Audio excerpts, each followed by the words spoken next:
Let's get this, and maybe I need a shovel. And of course this spell chief, of course I need the spell chief bow to sneak attack with advantage before fight even starts, like that. Your normal action dash, cunning action dash, and maybe you just need a little bit more movement speed, so we can use one more cunning action dash. Hail and matches adventurers! Welcome to the world of Baldurs Gate 3. It's me, the Spud King, and I welcome you on my new build for Rogue. Yeah, today we're playing Rogue and we will building pretty simple Chief Rogue. So for our race we're picking Gnome. Gnome comes with low racial movement speed, but it's okay because we will be running our stealthy guy around. So why are we picking Gnome? Because Gnomes got advantage on intelligence, wisdom and charisma saving throws, so it's nice like all around saving throws abilities, and especially we're playing Deep Gnome with superior dark vision, and it's nice when you're sneaking around in the darkness, and stone camouflage gives you advantage on stealth checks. So it's like most stealthy rogue among them all. You want to play as stealthy as possible and have an advantage on stealth checks. Basically this means we will roll every time 2 dice on every stealth check. Makes it a really nice pick. So for our background we're picking criminal to have proficiency in deception and stealth check. And for our abilities we go to skill proficiency, and as you can see we got a lot of skill proficiencies. So we're picking athletics to have at least a little bit in athletics to really show. But most important we're getting this sleight of hand proficiency just to have fun and pickpocket a lot with our stealthy rogue. And this will give us +5 proficiency in this. And we're getting +2 in stealth. This stuff we're going to stealth and we get the 7 proficiency in stealth. That's just crazy. That's a really big and nice number to almost never lose stealth checks. For our investigation we're getting +2 just for fun, for some, roaming around and finding some stuff, and we adding to our perception these 2 bonuses too. That's our distribution. Perception is like really important stuff. And for our ability points, rogues need this dexterity. It will add to your damage, it will add to your attack rolls, it will, damage rolls. So rogues need this dexterity, and that's why we're adding +2 to it. So we're getting 17. Then we get constitution, intelligence, wisdom and charisma. So we don't need any strength, of course. We need at least 10 charisma, at least 10 intelligence for our checks, for our investigations. And then you need to decide, do you want higher constitution or higher wisdom? And depending on what stat do you want more, you just add to the stat +1. So if you want to use this rogue more in the fight, maybe even in close combat, then add to constitution. If you want to use him as, if you want to add to perception, to observe your environment, spot hidden details and other stuff. So there is nothing special you need to know about early levels, just only that you get this sneak attack action. And when you have advantage against target, you deal an extra damage. And also this works if you have a lie within 1.5 meters of the target and you don't have disadvantage. So you can use it to focus down targets that is being focused by other characters in melee range. But first of all, of course, let's level up. So Rogue level 2. Nothing special, but great actions. We got cunning action, hide, dash and disengage. All of this is basic actions, but right now we can use them as bonus action. Just like that, and it will be pretty useful for your rogue, for your stealthy bro. And now we can finally at level 3 pick our subclass. And we begin right now Chief subclass. If you want more like damage, sneaky guy, Reaper rogue, then go for Assassin, and I got build for it too. Check on the channel. So for our Chief rogue, what we get? Chiefs use their skills in stealth and larceny to acquire whatever they wish, whether from a third-story window or from the depths of long-forgotten ruins. Yeah, just like that. So most importantly, you get your subclass feature Fast Hands, and you gain additional bonus action. Considering you can use your dash, hide and disengage actions as bonus action, that's big. So basically you can start your fight with a dash as bonus action, travel some distance, and that's why we don't care about low movement speed as this like gnome. And then you can, with this large movement speed, get away and hide with bonus action after you already attacked someone. So you can use your melee weapon even when you're playing this type of rogue. And we got second story work. You've mastered the art of falling and gain resistance to falling damage. So that's just nice addition to this class. And let's see how you can play this class in early levels. So first of all, this combat you can't start from the height actually. You need to hide just in the fight. And that means you can't use your sneak attack. And your normal damage doing like 4 to 9 damage, 1d6 plus 3 from dexterity. But our sneak attack doing 1d6 plus 3 and plus 2d6. That's just crazy amount of damage. And to use this damage you need to follow your other melee characters. So for example, we got this awesome melee character nearby this imp, and now we should be able to use the sneak attack on this imp, just like that. And just like that, we come in from the shadows, attacking for 12 damage already. And after attack, you want to be movable with this chief rogue. So basically, you want to use your dash to have ability to just move around, change your place, maybe go somewhere outside of the sight of enemies. And then you want to use your cunning action hide and try to hide just inside the battle. So let's end our turn just like that.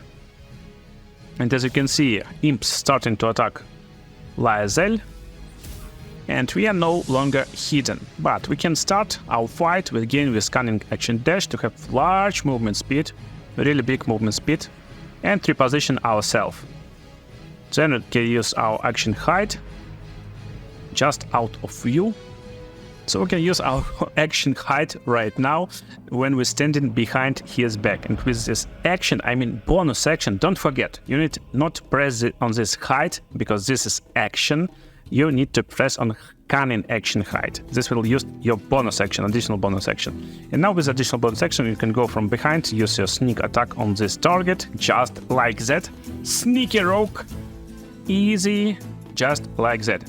And then you can use basically your dash action again, reposition yourself to the best position in the fight, and that's how you play rogue. You need to move a lot. And this will help you doing this amount of damage in the back of enemies. Crazy, cool and fun. Let's talk about gear before we level up more. So for gear you want to use light armor, as always, and for better damage it's better to use some type of sword. For example, short sword is nice. And basically check your proficiency. So rapier is nice type of weapon too. But just for stylistic stuff I like to use daggers.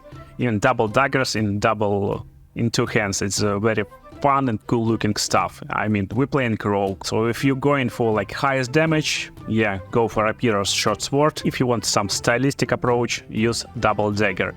And of course, we can have this sneak attack from the range weapon. And bow, longbow, crossbow will work just as nice. Again, my approach is to roleplay as much as possible, and I don't like these rogues, for example, with crossbows. For some reason, I like to use longbow always. So let's level up more and finish our build. So on level 4, we get additional feat, and for this feat, right now we're using ability improvement, rounding up our dexterity to 18 and our constitution to 16. On level 5, we get class future uncanny dodge, and this will lessen damage that we take from attacks. On level 6, you get in skills, so you can be proficient in 2 additional skills. And I recommend using sleight of hands, you're chief after all, and you will just go and pickpocket a lot of guys, and deception, of course. Let's go. On level 7, you get class future evasion, and this will save you from spells or effects that require you to go for dexterity saving throw. Then we go to level 8. And we get additional feat. And on level 8 we can go for alert feat. It will give us +5 to initiative, and that's nice ability to go and action as the first guy in a fight. On level 9 we get an additional action, Supreme Sneak, and this will give us invisibility for 10 turns before we attack or cast another spell, take an action or taking damage. So we can continue. And on level 10 we'll get additional feat, and now we want to use ability improvement and round up our dexterity. On level 11 we get an additional class future, which is reliant talent, and this will give us ability to succeed on our ability checks with the skills we are proficient with the lowest possible die being only 10, so we can't roll lower than 10. And that's big, we will succeed a lot of checks with this. And we're going to level 12. So level 12 we get last feat that we can pick. And for last feat you can pick crossbow expert if you like crossbows, so you can use a crossbows in melee range. That's pretty nice feat if you actually using crossbows as this rogue. but I recommend picking lucky and have fun with additional dices to have advantage on next ability checks, additional dices to have advantage on our next attack rolls, and we get these three lucky points per day. So our rogue is finished.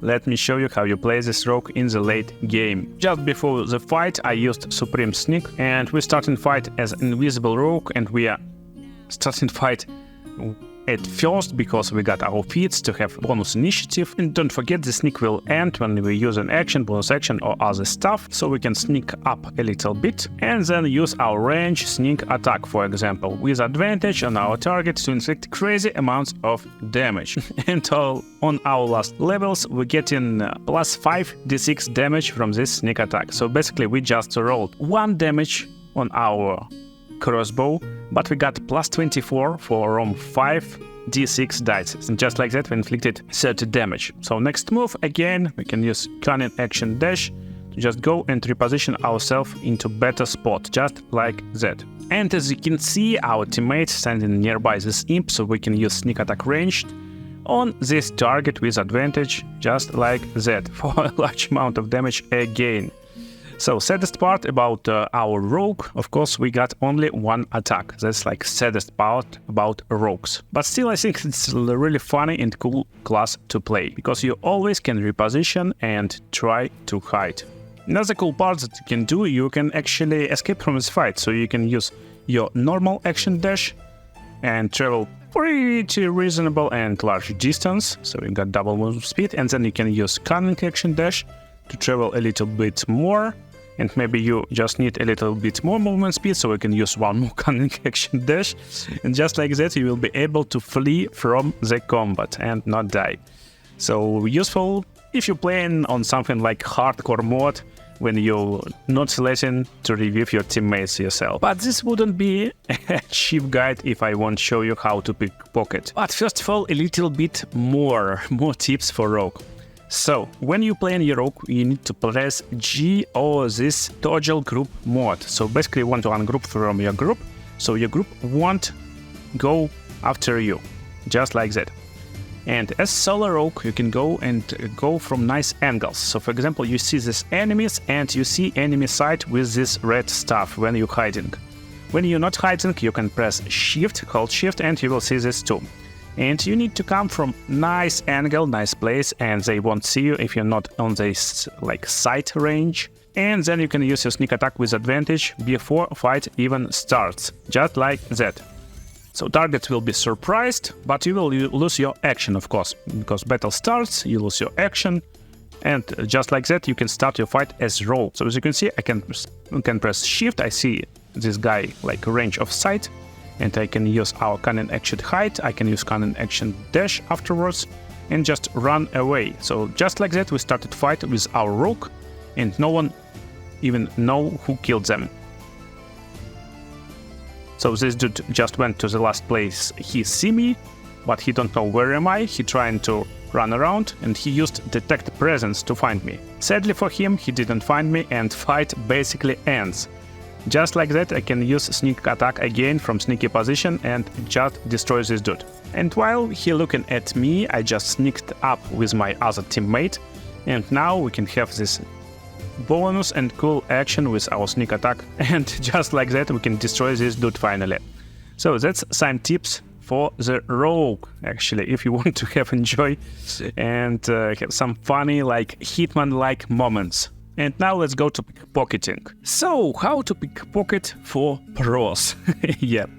First of all, you need your cleric in your team, and with cleric, cast guidance on yourself, on your chief, to be this really chief and roleplay as a chief. Guidance will give you an additional 1d4 to your ability checks, and then enter turn-based mode with shift plus space, so basically with normal stuff.